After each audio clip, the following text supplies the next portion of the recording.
राज्य सरकार जो स्वच्छ शासन डिंडिम फुटुंट से क्यों भाव स्वच्छ शासन कर तार नग्न उदाहरण होची हस्तरंग तहसिल अंतर्गत जो आम पाखे अच्छा बोरांग ग्रामर 23टी परिवार जी कि सरकार तरफ जमी पट्टा पाई निज जमी निजे धान काटी पारना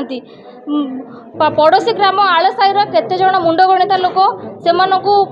धान रोइबे मेडिसिन पकेबे जिते धान काटिबा जिबे से जो बोरा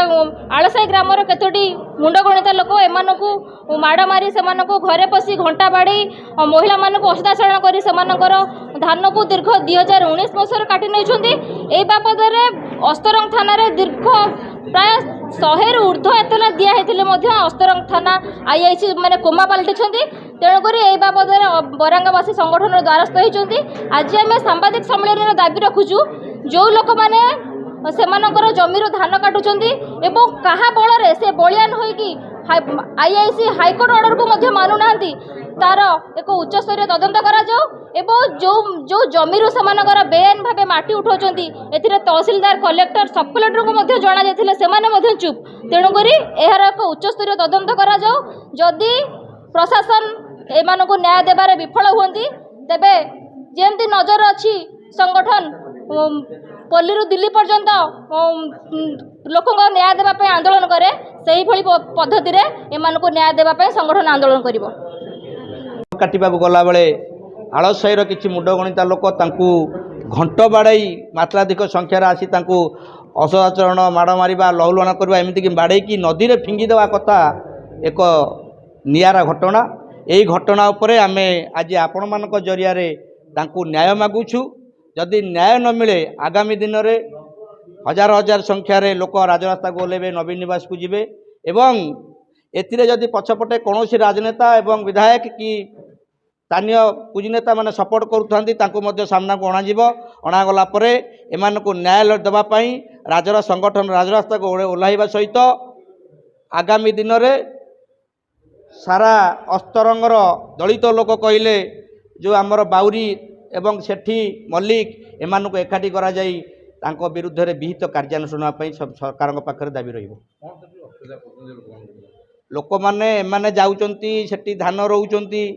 पिड़िया पकाउचंती बाछुचंती धान काटिला आलू जाउचंती हठात घंटर शब्द शुभुची अर्थात से गाँव रे गोटे रोक पोस्टिंग होती घंट बाड़िया घंट बाड़िला माने समस्ते जानीपारे बिल उपर किए अच्छी तेणु सी सियाड़ू तड़ा बाड़ी हाथ हथियार धरी एमानकु मरणात्मक आक्रमण बारंबार करुँच भी बारंबार थाना एतला देइचंती ना थाना ना तहसीलदार ना जिलापाल कई कथा शुणुना पटा देइचंती किंतु शुणुना तेणु प्रशासन विरुद्ध रे आंदोलन संगठन तरफ तीव्रतर करा निश्चित हाईकोर्ट से माने कोर्टू जो न्याय न पारी हाईकोर्ट रे ठिया हेले हाईकोर्ट मध्य स्थानीय आईआईसी को निर्देश करचंती घटनार तदंत कर यदि सत्यासत्य अच्छी ताले दोषी मानक विरुद्ध में विहित कार्यानुष्ठान किंतु 15 दिन है हाईकोर्ट ऑर्डर थी प्रतिया दास अभियोग आमर या जे आम बिल आम चाष करुँ से मैंने काटी नहीं जाऊँ मार धर कर विभिन्न प्रकार भाषा गाड़ी गुलज दौरान आम घर को आसी जिनस पत्र फोपड़ा फिंगा कर गाड़ी दौरान एमती आम बिलू धान काटी नहीं आज 5 वर्ष है आम हैरान कर पिला छुआ धरिकी रहीकि आम गरीब लोक खाया पीवा पाऊनु बहुत जिनस बिका माने भांगी तुटी ये करदे आमको मार धर विभिन्न प्रकार भाषा अभाषा मैंने कही हेनी से भाषा गुड़ा एमती आमको असुविधा सम्मुखीन कर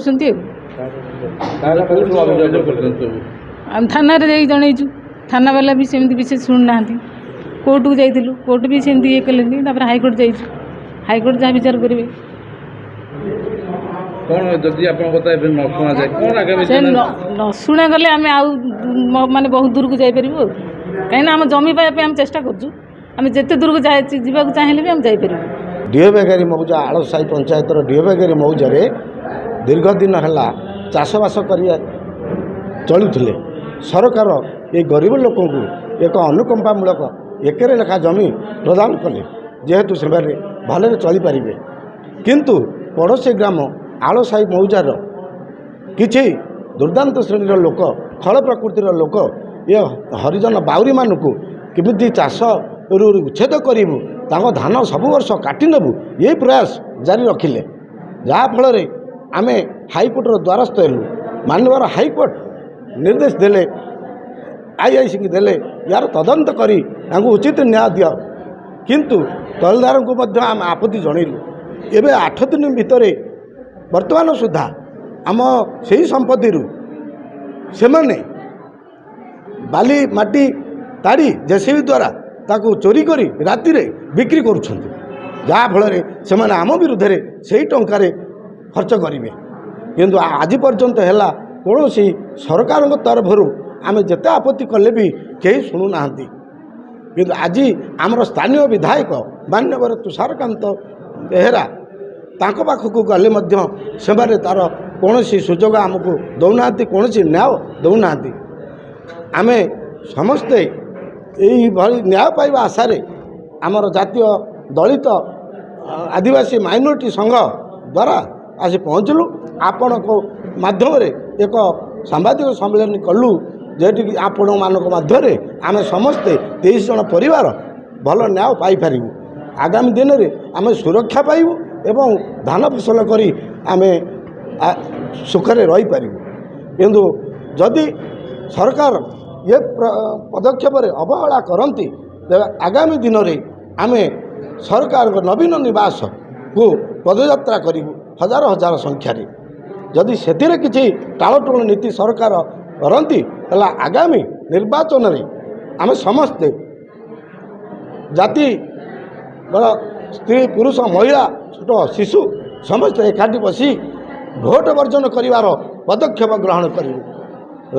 ତେଣୁ ଆମେ ସରକାରଙ୍କ ପାଖରେ ଏତିକି ନିବେଦନ କରୁଛୁ, ଆମକୁ ସେ ଖଳ ପ୍ରକୃତିର ଲୋକମାନଙ୍କ ଠାରୁ